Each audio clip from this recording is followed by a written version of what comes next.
नमस्कार साथियों, आज है 10 जुलाई 2025 ईस्वी और आज का करंट अफेयर्स देखते हैं क्या है। और ये जो करंट अफेयर्स है हर एक गवर्नमेंट एग्ज़ाम, चाहे वो यूपीएससी हो, पीसीएस हो, बीपीएससी हो, यूपी पीसीएस हो, आरएएस हो, अदर एसआई हो, Bihar SI, UPSI, RO, ARO, जो वन डे एग्ज़ाम होता है उसके प्रीलिम्स के लिए बेहद इम्पोर्टेंट होगा। तो पहला न्यूज है कि जो 12 जून 2025 ईस्वी को दर्दनाक घटना हुआ, कहाँ पर? Ahmedabad air India crash. Air India का विमान का नाम पूछा जा सकता है पीटी में, तो एयर इंडिया 171 विमान का नाम है, जो कि air India Boeing 787 dream liner भी इसे कहा जाता है, इसी के ग्रुप का है। तो एयर इंडिया 171 में हादसा हो गया था जिसमें 242 लोग सवार थे, उसमें 241 लोगों की मौत हो गई थी और जिसमें एक लोग चमत्कारी रूप से बच गए थे। तो कारण क्या था उसमें अभी कुछ पता चला है। तो कारण के लिए एक ब्लैक बॉक्स होता है प्लेनों में, एरोप्लेन में ब्लैक बॉक्स लगा रहता है। क्या इसका रंग ब्लैक होता है? नहीं, इसका रंग येलो होता है या तो फिर ऑरेंज होता है, लेकिन नाम है ब्लैक बॉक्स। तो पीटी में पूछा जा सकता है एरोप्लेन में जो ब्लैक बॉक्स लगा रहता है कि उसका कलर ब्लैक होता है? नहीं, येलो यानी पीला या तो नारंगी कलर का होता है। ब्लैक बॉक्स क्या होता है? एक डाटा रिकवर होता है, डाटा रिकवर बॉक्स। इसमें कॉकपिट वॉइस को रिकॉर्ड किया जाता है।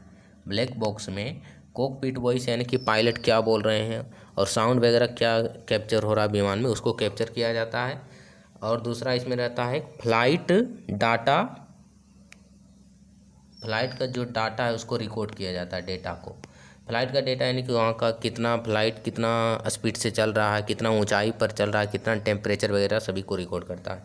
इससे क्या पता चलता है कि विमान का हादसा होता है तो क्या कारण था, क्या टेक्निकल उसमें प्रॉब्लम था, ग्लिच था, उसका पता लगाया जाता है ब्लैक बॉक्स से।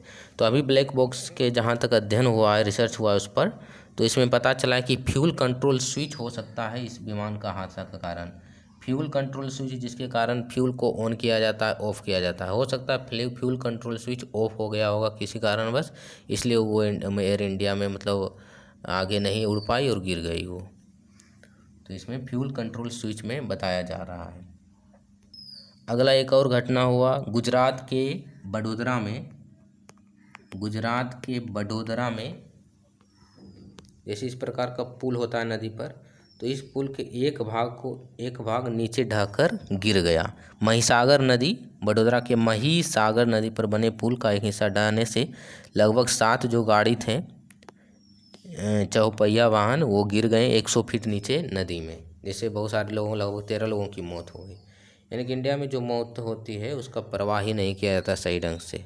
कभी फ्लाइट क्रैश होता है, कभी रेलवे क्रैश होता है, कभी पुल ढह जाता है। अगला है नामीबिया के बारे में। तो नामीबिया गए कौन? भारत के प्रधानमंत्री। अफ्रीका का एक देश है। तो यहाँ पर एक न्यूज़ है कि नामीबिया अब अफ्रीकी देश का पहला देश बन जाएगा जहाँ पर भारत का यूपीआई से भुगतान होगा, यानी यूपीआई वैलिड होगा अब नामीबिया में।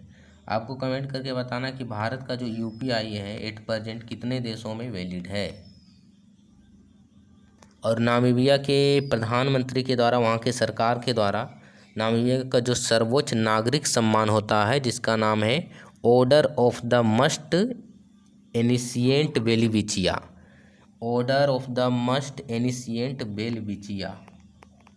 और बेलविचिया एक पौधा का नाम का है। बेलविचिया क्या है? एक पौधा का नाम, उसी के नाम पर वहाँ का सर्वोच्च सिविलियन अवार्ड का नाम रखा गया है, order of the most ancient बेलविचिया मुराबोहुलुस। तो ऐसे याद रखना है, मुराबोहुलुस जो लास्ट में है वो किसका सर्वोच्च नागरिक सम्मान है? तो वो है नामीबिया का सर्वोच्च नागरिक सम्मान मुराबोहुलुस। उसके आगे क्या है? उसके आगे तो याद नहीं रख सकते हैं, ये order of the most ancient बेलविचिया है। और ये भारतीय प्राइम मिनिस्टर को दिया गया और अब तक भारतीय प्राइम मिनिस्टर को 27 ग्लोबल जो सिविलियन अवार्ड है वो मिल चुका है। कितना? 27। कल या परसों ही ब्राज़ील का जो सर्वोच्च नागरिक सम्मान था वो दिया गया था, वो 26वां था और अब की बार 27वां हो गया। तो भारतीय पीएम को 27 ग्लोबल सिविलियन अवार्ड मिल चुका है। एक्सियोम 4 मिशन के तहत Shubhanshu Shukla international space station पर जाने वाले पहले भारतीय हैं। इन्होंने वहाँ पर मूंग और मेथी को उगाया है, मूंग और मेथी को। केरल के बहुत सारे स्कूलों में, केरल सरकार ने बहुत सारे स्कूलों में क्या किया है, सेमी सर्कुलर क्लासरूम बनाने की व्यवस्था की है। सेमी सर्कुलर मतलब अर्ध वृत्ताकार। जैसे पहले इस प्रकार का होता था क्लासरूम, उसमें एक रो ये होता था, एक पंक्ति दूसरा पंक्ति, जिसके कारण एक कॉन्सेप्ट आता था बैक वेंचर और फ्रंट वेंचर, यानी अगला बेंच पर बैठने वाला, पिछला बेंच पर बैठने वाला, दोनों में मतलब भेदभाव ये वो होता था। तो उसी को दूर करने के लिए सेमी सर्कुलर एक सिस्टम लाया गया केरल सरकार के द्वारा, जिसमें कहा गया कि वैसे आप स्टूडेंट नहीं बैठेंगे, और स्टूडेंट इस प्रकार बैठेंगे अर्धवृत्ताकार के रूप में, चाप की आकृति के रूप में, जिसके कारण ये कहा जा रहा है इस प्रकार बैठेंगे। तो उसके कारण जो बैक वेंचर फ्रंट वेंचर का जो विवाद होता था उसको हटाया जाएगा, इक्वल पार्टिसिपेशन को प्रमोट किया जाएगा। तो याद रखना है कि केरल ने सेमी सर्कुलर क्लासरूम की व्यवस्था की थी। अगला है खराई ऊंट। खराई पूछ लेगा खराई किसका नाम है, तो ऊंट का एक नाम है। खराई ऊंट की विशेषता क्या है, ये तैरती है, स्विमिंग के लिए फेमस है, और ये गुजरात में पाई जाती है। अरब सागर में अभी लगभग 33 ऊँटों का झुंड तैर रही थी अरब सागर में। वहाँ पर ये मैंग्रोव वनों के लिए प्रसिद्ध है, मैंग्रोव वन में रहती है और तैरने के लिए फेमस है। स्विट्जरलैंड ने 6 महीने के बच्चे के लिए एक मलेरिया का ड्रग विकसित किया है, अप्रूवल दिया है, यानी मंजूरी दिया है, जिसका नाम है कोर्टेम बेबी। कोर्टेम बेबी। तो कोर्टेम बेबी क्या है, बच्चा का नाम है? नहीं, कोर्टेम बेबी लगभग 6 महीना का जो बच्चा होता है उसको मलेरिया का ट्रीट करना है, तो उसके लिए एक ड्रग का नाम है कोर्टेम बेबी। किसने विकसित किया? स्विट्जरलैंड ने इसको अप्रूव दिया है पहली बार। बुल्गारिया 21वां सदस्य बनेगा। बुल्गारिया एक देश है, तो ये 21वां सदस्य बनेगा। कितना?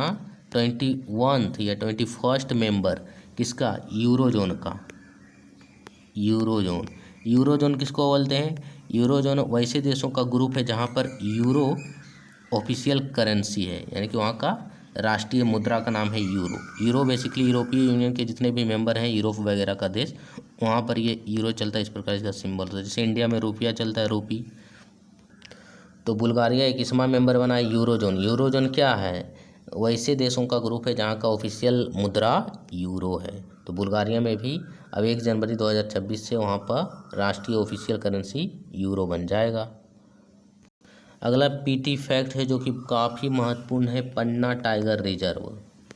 पन्ना टाइगर रिजर्व कहाँ है? ये मध्य प्रदेश में है, एमपी में।